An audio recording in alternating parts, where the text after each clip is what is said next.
विश्व की महत्वपूर्ण अर्थव्यवस्थाएं एक ही मंच पे हैं जिसका नाम है G20। आप सभी जानते हैं एक तो G7 है, G7 पर सारी डेवलप्ड इकोनॉमी है और यहाँ पर G20 पे डेवलप्ड और डेवलपिंग दोनों ही अर्थव्यवस्थाएं हैं। तो 2025 में आपका 20वां G20 शिखर सम्मेलन का आयोजन हुआ कहां पर? दक्षिण अफ्रीका में, और पहली बार अफ्रीका महाद्वीप में। अफ्रीकी संघ भी G20 शिखर सम्मेलन का भी हिस्सा है। आप सभी जानते हैं जब 18वां G20 शिखर सम्मेलन 2023 में भारत में हुआ था तो उस समय अफ्रीकी संघ जो है हिस्सा बन चुका था इसका, ठीक है, G20 का। 19वां आपका ब्राजील में हुआ, 20वां आपका जोहान्सबर्ग दक्षिण अफ्रीका में आयोजित हुआ, ठीक है। तो यह सम्मेलन पहली बार अफ्रीकी महाद्वीप में हुआ, तो एक हिस्टोरिकल तौर पे आप देख सकते हैं। चाहे अर्थव्यवस्था के क्षेत्र की बात करें, बहुत सारे देखो वैश्विक मुद्दे बहुत सारे हैं, चाहे अर्थव्यवस्था की बात करें, चाहे जलवायु परिवर्तन की बात करें, चाहे डिजिटल विकास की बात करें, अंतर्राष्ट्रीय सहयोग की बात करें, इन सभी मुद्दों पर यहां पर चर्चा की गई। वर्तमान में ग्लोबल साउथ की बात भी की जाती है, तो ग्लोबल साउथ पे लगातार आप देखिए, पहले इंडिया में हुआ, इंडिया के बाद फिर आपका जो है ब्राजील में हुआ, अब जाके जोहान्सबर्ग में हो रहा है। तो यहाँ पे सभी प्रमुख राष्ट्रों ने सहभागिता ली और हमारे जो राष्ट्राध्यक्ष है प्रधानमंत्री जी वो भी यहाँ पर पहुंचे। तो वैश्विक अर्थव्यवस्था में एक बहुत महत्वपूर्ण भूमिका G20 या G20 लीडर समिट जो है ये आपकी 22 से 23 नवंबर को जोहान्सबर्ग दक्षिण अफ्रीका में आयोजित की गई।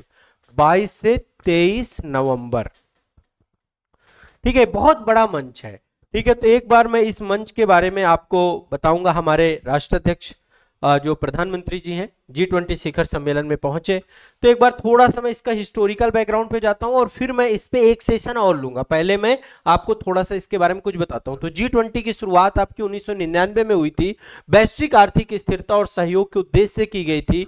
दुनिया की 20 प्रमुख अर्थव्यवस्थाओं का समूह है ये, और 2025 का 20वां संस्करण आपका यहाँ पर हुआ है, जो अधिक व्यापक सामाजिक और तकनीकी मुद्दों के साथ जुड़ा हुआ है। विशेषकर ग्लोबल साउथ की बात हम करते हैं।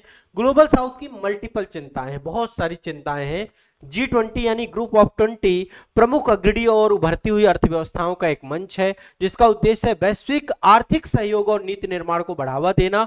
और 2025 में 20वां लीडर समिट अफ्रीका में पहली बार हुआ है। तो G20 की अध्यक्षता इस बार दक्षिण अफ्रीका ने की है, और इसलिए ग्लोबल साउथ की जब हम बात करते हैं, वैश्विक दक्षिण की बात करते हैं, जिसमें भारत एक प्रमुख देश के तौर पे है, भारत इसको लीड कर रहा है ग्लोबल साउथ को, तो वैश्विक दक्षिण देशों की आवाज और केंद्र के तौर पे आप इसको देख सकते हैं, ठीक है।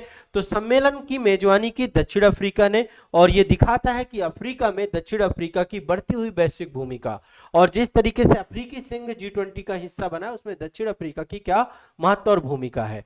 तो जोहान्सबर्ग में यह समिट आपकी हुई है। अफ्रीका के विकास और चुनौतियों और आर्थिक अवसरों और सामाजिक असमानताओं में दुनिया के केंद्रित करने के तौर पे भी इसको देख सकते हैं।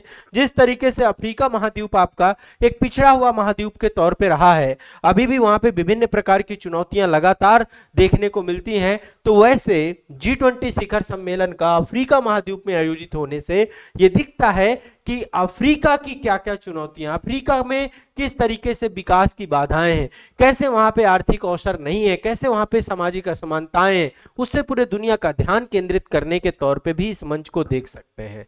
तो इसमें अफ्रीका देशों की भागीदारी हुई है, उनके आवाज को मजबूती मिली है। जोहान्सबर्ग दक्षिण अफ्रीका में यह सम्मेलन हुआ है। आर्थिक और राजनीतिक दृष्टिकोण से जोहान्सबर्ग एक महत्वपूर्ण शहर के तौर पे भी देखने को मिलता है, ठीक है। तो ये आपको दिमाग में बैठा के रखिएगा।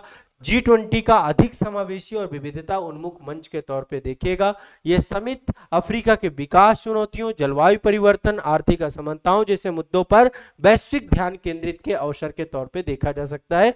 प्रमुख एजेंडे की यदि हम बात करते हैं कि G20 के इस बार के प्रमुख एजेंडे क्या रहे हैं, तो जलवायु परिवर्तन है यही है। अब जलवायु परिवर्तन में सबसे बड़ी समस्या है कि इसको लेकर फंडिंग कौन करेगा। जलवायु परिवर्तन की समस्याओं में फंडिंग की समस्या जो है, तो जलवायु वित्त पे भी बात हुई है, डिजिटल शासन के गवर्नेंस पे भी बात हुई है, आर्थिक न्याय की बात हुई है, वैश्विक स्वास्थ्य सुरक्षा को लेकर बात हुई है, सतत विकास लक्ष्यों पर बात हुई है, और तेजी से बदल रही जो वैश्विक इकोनॉमी का ऑर्डर है उससे जुड़ी हुई जो क्या नीतियां होनी चाहिए, कैसे अंतर्राष्ट्रीय सहयोग होना चाहिए, इस दिशा में क्या क्या काम करना चाहिए, सारी बातें G20 शिखर सम्मेलन में हुई है। देखिए आप लोगों को कुछ पॉइंट, तो जब भी कभी अंतर्राष्ट्रीय संबंध से जुड़ा हुआ मुद्दा आता है, जैसे मैंने G20 की बात की, तो G20 अंतर्राष्ट्रीय संबंध से जुड़ा हुआ मुद्दा है, तो आप कुछ चीजें दिमाग में बैठा के रखिए, इनको याद कर लीजिए। आर्थिक असमानता है ना, आर्थिक असमानता यानी कि इकोनॉमिक विकास मॉडल पे पुनर्विचार किया जाएगा। जलवायु वित्त यानी कि कैसे ग्रीन ट्रांजिशन की तरफ हम जा रहे हैं, कैसे हम जलवायु परिवर्तन जैसे मुद्दों को लेकर के, कैसे जो है क्लाइमेट फंड को लेकर क्या काम हो रहा है।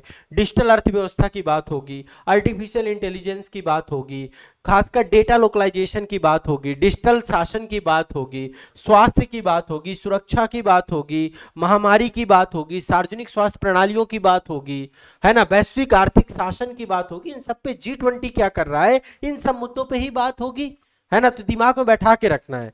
आज का समय आर्टिफिशियल इंटेलिजेंस का है, तो आर्टिफिशियल इंटेलिजेंस पे बात होगी, ठीक है। ये दिमाग में आप सभी को भी बैठा के चलना है। तो जलवायु और हरित विकास पहलों के तौर पे, ग्रीन ट्रांजिशन फंड के तौर पे आप इसे देख सकते हैं, ठीक है। और सबसे बड़ी चीज, ग्लोबल साउथ का सशक्तिकरण, ग्लोबल साउथ का सशक्तिकरण किस तरीके से G20 शिखर सम्मेलन और उससे जुड़े हुए जितने भी देश हैं, उससे जुड़े हुए जितने भी रिप्रेजेंटेटिव हैं, कैसे वो जो है यहाँ पे जुड़े हुए जितने भी देश हैं, उनकी जितनी भी विकास से जुड़ी हुई चुनौतियां हैं उसको जो है मुख्य धारा में लेकर आता है। और खासकर साउथ जो सदर्न हेमिस्फीयर है, ग्लोबल साउथ पे मैंने एक डिटेल वीडियो ऑलरेडी बना रखा है, आप लोग एक बार उसको देख सकते हैं। आजाद आईएएस एकेडमी के यूट्यूब चैनल पे वो वीडियो मिल जाएगा आप सभी को। और आईआर की क्लास में भी मैंने ग्लोबल साउथ आपको पढ़ाया है, ठीक है, मास्टर कोर्स के अंतर्गत।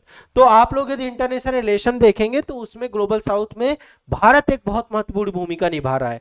तो G20 शिखर सम्मेलन में इसका एक बहुत बड़ा रिप्रेजेंटेशन, एक तरीके से एक अधिक प्रतिनिधित्व के तौर पे, अधिक समर्थन के तौर पे आप इसको देख सकते हैं, ठीक है। बाकी अफ्रीकी देशों की जो चुनौतियां हैं वहां पर युवा विकास, डिजिटल कनेक्टिविटी और जो बुनियादी ढांचा सुधार है, या फिर अफ्रीका का अध्यक्षता को लेकर जो मुद्दा है, ये सारे मुद्दे मिल करके एक तरीके से इस विषय को और बढ़िया बना देते हैं। अब ये सारे मुद्दे जोड़ करके ही देखिए, अफ्रीका केंद्रित विकास, अवसंरचना, डिजिटल वित्तीय समावेशन, युवाओं की बात हो, महिला सशक्तिकरण की बात हो, क्लाइमेट की बात हो, इन सभी मुद्दों को आप G20 पे ऐड किया करिए जब भी लिखना। स्वास्थ्य की बात है, सुरक्षा की बात है, महामारी की बात है, ये सब बातें यहां पर आती है। और खासकर कोविड-19 के बाद, ठीक है ना, कोविड-19 के बाद एक बहुत बड़ा मंच है आपका। और देखो G20 में जब सुरक्षा की बात आएगी तो आतंकवाद का मुद्दा भी तो आएगा ना, वैश्विक शांति संवाद की बात भी आएगी ना, विश्व में जो युद्ध चल रहे हैं उनको शांत करने की बात भी आएगी ना।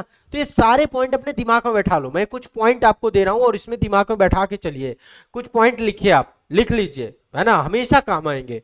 हमेशा बात करनी आर्थिक असमानता, क्योंकि G20 के देश कैसे विकासशील देश हैं, तो आर्थिक समानता की बात होगी, विकास मॉडल की बात होगी, जलवायु वित्त की बात होगी, ग्रीन ट्रांजिशन की बात होगी, डिजिटल इकोनॉमी की बात होगी, आर्टिफिशियल इंटेलिजेंस की बात होगी, डिजिटल डेटा की बात होगी, स्वास्थ्य सुरक्षा की बात होगी, महामारी तैयारी की बात होगी, सार्वजनिक स्वास्थ्य प्रणालियों की बात होगी, सुरक्षित वैश्विक आर्थिक शासन की बात होगी। ये सारी बातें आपको ध्यान में रखना है।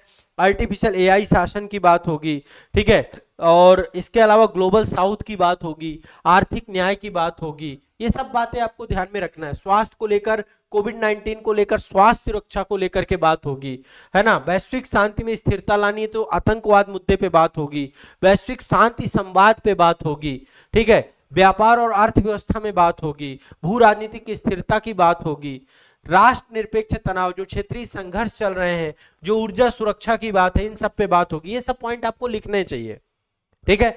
अब जब भी कभी भी G20 शिखर सम्मेलन होता है, भारत एक बहुत महत्वपूर्ण देश बन चुका है पूरे विश्व के लिए। तो भारत हमेशा, कोई भी समिट हो जहां पे भारत की सक्रियता होती है, बहुत ही सक्रिय और रचनात्मक भूमिका हम निभाते हैं।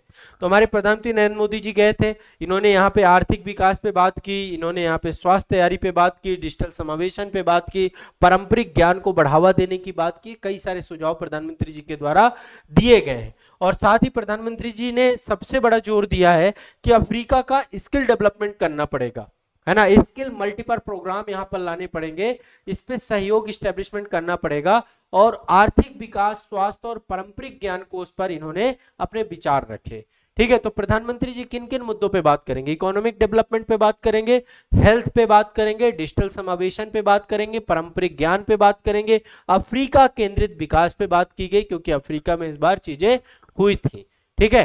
तो ये आपको ध्यान रखना है। मोदी जी ने G20 2025 में ग्लोबल हेल्थ रिस्पॉन्स टीम की बात भी की, साथ ही वैश्विक पारंपरिक ज्ञान कोष को भी इस्टेब्लिशमेंट करने की बात की कि विकासशील देश जितने भी हैं सब जगह जो पारंपरिक और स्थानीय ज्ञान है उसका विकास किया जाए, उसको लेकर प्रॉपर एक डेवलपमेंट मॉडल की बात भी की। और अन्य कई सारे जो देश के नेता हैं उनसे मुलाकात भी की, व्यापार, खनिज संसाधन, इन सब पे भी बातचीत की। ये सारी चीजें रही।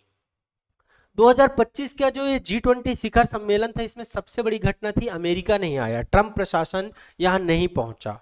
ठीक है, G20 में हिस्सा नहीं लिया। कारण क्या था? अमेरिका ने कहा भैया दक्षिण अफ्रीका में मानवाधिकार के मुद्दे हैं और मानवाधिकार के मुद्दों के कारण से हम इसका बहिष्कार करते हैं। तो अमेरिका ने 2025 के G20 शिखर सम्मेलन का बहिष्कार किया है। और इससे देखिए अमेरिका पता नहीं क्या चाहता है। अमेरिका इससे राजनीतिक तनाव की बात हो रही है, वैश्विक सहयोग की, एकता की जो बात कर रहे हैं वो एकता कहाँ है फिर, है ना? विश्व का सबसे डेवलप्ड इकोनॉमी ही पीछे हटने को तैयार है। तो कहीं ना कहीं पे जो है एक बहुत बड़ा प्रश्न चिन्ह उठता है आप सभी का। ठीक है, इस समिट में अमेरिका के जितने भी अधिकारी हैं उन्होंने भाग लेने से मना कर दिया। डोनाल्ड ट्रंप ने कहा भैया मानवाधिकारों का उल्लंघन है, जिससे G20 शिखर सम्मेलन का हम बहिष्कार करते हैं। और अमेरिका नहीं आया इसमें। ठीक है, अमेरिका नहीं आया तो इसलिए काफी बात हुई। और ट्रंप ने कहा था कि भाई जो दक्षिण अफ्रीका है ना, वहां पे जो अफ्रीकन किसान है उन पे भेदभाव हो रहा है। ठीक है, उस कारण से पूरा मामला रहा। और जो है आपका G20 शिखर सम्मेलन जो है ओवरऑल सफल है। और इसमें जितने भी देश हैं उसमें सारे के सारे देश जो है लगातार विकास की तरफ आगे बढ़ रहे हैं। आने वाले समय पे ये मंच वैश्विक विभिन्न समस्याओं के समाधान करने में महती भूमिका निभाएगा। कुछ चीजें मैंने आपको ये जो डिस्कस की। अब इसमें जो मैंने कुछ टेक्निकल टर्म्स यूज किए, जैसे ग्रीन ट्रांजिशन की बात की है। जब ग्रीन ट्रांजिशन की बात हो इसका मतलब है नवीकरणीय ऊर्जा की बात हो रही है। नवीकरणीय ऊर्जा में बड़ा निवेश हो, इस पे बात हो। आर्टिफिशियल इंटेलिजेंस और डिजिटल शासन की बात आप सभी समझते हैं, है ना? जितने भी देश हैं सभी देश आपस में एक डेटा नीति बनाए। आर्टिफिशियल इंटेलिजेंस नैतिकता आधारित हो, यानी AI नैतिकता पे सहयोग की बात हुई। ग्लोबल स्वास्थ्य प्रक्रिया टीम का मतलब है जब भी कभी स्वास्थ्य आपातकाल आए तो हम एक साथ एक दूसरे के साथ खड़े हो जाएंगे और हेल्थ सेक्टर को इंप्रूव करेंगे, है ना? आर्थिक न्याय का मतलब है विकासशील देश वित्तीय स्थिरता के लिए साझा योजनाएं बनाएंगे। तो ओवरऑल G20 शिखर सम्मेलन 2025 का एक ऐतिहासिक सम्मेलन था जिसमें अफ्रीका को केंद्रित किया गया, वैश्विक दक्षिण की बात की गई। और ये सम्मेलन एकता, समानता और स्थिरता की थीम में एक महत्वाकांक्षी जो है सम्मेलन के तौर पे देख सकते हैं, जहां पे वर्ल्ड लीडर एक साथ जुड़े। और जोहान्सबर्ग सम्मेलन ने अफ्रीका को बहुत केंद्रित करके इस पूरे उसको देख सकते हैं। अब इससे प्रश्न आपका जो बनेगा, एक तो मेंस का क्वेश्चन बनता है, प्रीलिम्स में तो ज्यादा से ज्यादा ये पूछ लेगा कहाँ आयोजित हुआ। ठीक है, 18वां भी पता रहना चाहिए, 19वां भी और 20वां भी। 20वां आपका जोहान्सबर्ग में हुआ। पूछा गया कि इसमें अफ्रीका केंद्रित क्वेश्चन पूछ सकता है। ठीक है, कि किस तरीके से G20 शिखर सम्मेलन जो इस बार अफ्रीका में हुआ उसका क्या इंपैक्ट है, क्या रोल है, ये सारी चीजें पूछी जा सकती हैं। तो आप सभी को ध्यान रखना है। एक मोस्ट इंपॉर्टेंट जो है सेगमेंट के तौर पे जो है ये आपका करंट अफेयर्स की विषय वस्तु बनती है। इससे जुड़े हुए कुछ और भी तथ्य और फैक्ट होंगे तो अगले सेशन में मैं और आपके साथ डिस्कस करूंगा, चर्चा करूंगा। ठीक है, चलिए।